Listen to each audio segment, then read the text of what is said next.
channel. I'm excited to bring you a video on homeschooling today. My name is Mandy. I also go by Teacher Mandy because not only am I a homeschooler, I'm also an online teacher. Hello, Mandy. Good evening. Good evening, Cindy. How are you today, Cindy? I'm excited today. I am excited today too, Cindy. Today we're talking about hobbies.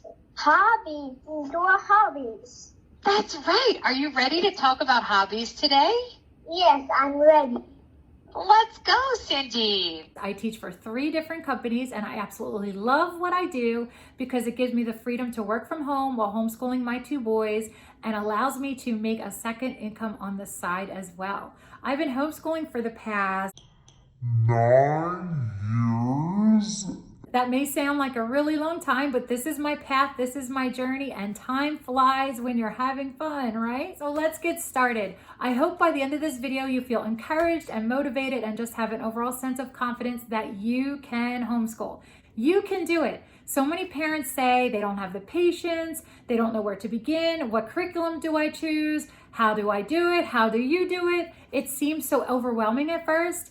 But the hardest part of beginning to homeschool is taking that initial leap of faith. I started homeschooling my oldest when he was 5 years old. I pulled him out mid-year in February. I didn't know anybody that homeschooled. I felt kind of alone, but I did a lot of research. I found our community and here we are. He's 13 now and my younger son is 9. It all worked out and I know it can work out for you as well. Let's get started with some helpful tips on how to begin homeschooling.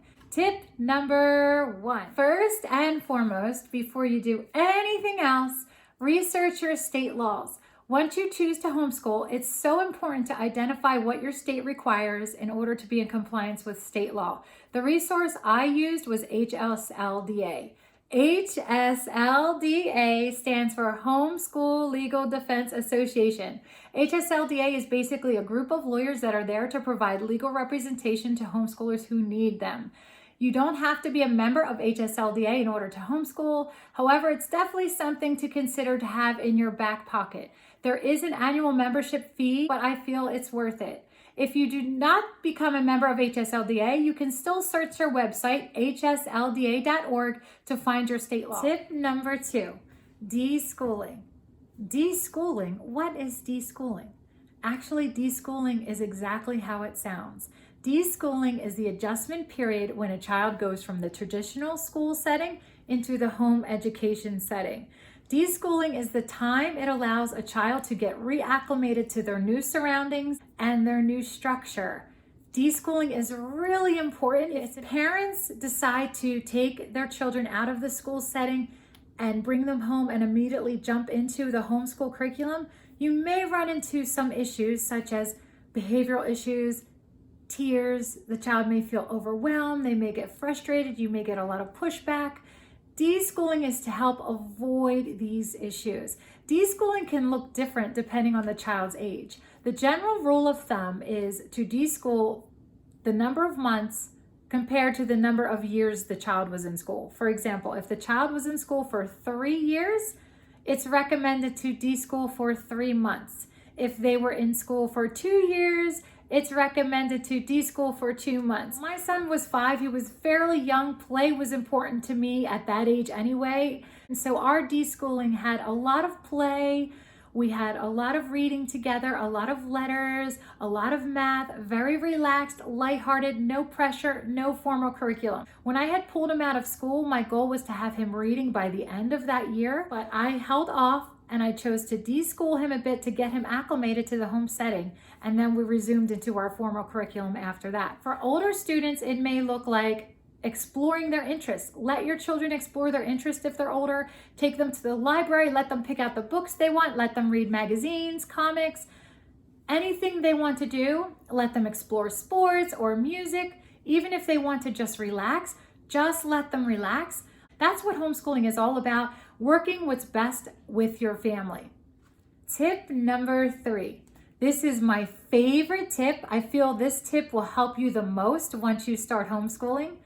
Figure out your children's learning style. How do they learn best? This book by Cathy Duffy was my favorite resource when I first started. 101 Top Picks for Homeschool Curriculum. This book goes over the 4 basic learning styles of children: Wiggly Willy, Sociable Sue, Competent Carl, and Perfect Paula. Once you figure out your children's learning style, then determine your teaching style. My son was a Wiggly Willy. My teaching style was a Perfect Paula.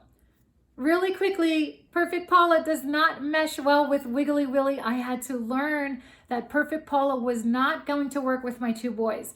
What I had to do was I had to readjust and retweak my own personality in order to meet my children halfway. Once you learn their learning style and figure out your teaching style, now and forever, your homeschooling will go much more smoothly. Tip number 4, determine what kind of curriculum you want. Do you want secular or faith-based? Cathy Duffy's book goes over 101. She even has a book that goes over 102 top picks of curriculum. This will help you determine what curriculum to choose for the style of learning that your child has as well. It goes over secular or faith-based. She goes over the strengths and weaknesses of each curriculum. You can really pinpoint which will work best for your child. With that in mind, there are many different types of methods when homeschooling. There's classical, Charlotte Mason, unit studies, unschooling, Montessori, eclectic. You do not need to know your method when you begin homeschooling. I'm really excited for this year. My son is going into 8th and my youngest is going into 4th. We're transitioning into classical education this year. Hopefully I can create a video on that down the road with our experience with classical conversations. Tip number 5, where to homeschool. Where should I homeschool? At the dining room table, on the couch, outside. Figure out your space and go from there. When I first started, I started in the basement with a desk and posters of vowels and numbers and math facts and a whiteboard, and it didn't work for us. I basically created school at home. That's what I thought I had to do. Really quickly, I figured out this is not my intent on how I want to homeschool. Basically, we mostly work at the dining room table. My kids can read on the couch if they like. They can read on the floor. With writing, however, I am a bit of a stickler. They have to write at a table with good posture. It's very important to me. Tip number 6, co-op, activities, and sports. If you're not interested in teaching science or you're not into history or math, join your local co-op. There are many homeschool parents that want to teach your child these subjects. Activities, go to your local church or your local library, check out what activities they have listed. Make sure you join Facebook and their local homeschool groups for you. Regarding sports, call your township. Find out if they allow homeschoolers to play. My township allows homeschoolers to play sports. Not all townships do, however. New Jersey also has a New Jersey Homeschool Sports Association. Tip number 7. Don't compare yourself or your children to other homeschoolers. Do not fall into this trap, please. It is not productive. It is not useful for anyone. It is not helpful. There's no point in comparing. Every child is special. Every child is unique. Finally, tip number 8, relax.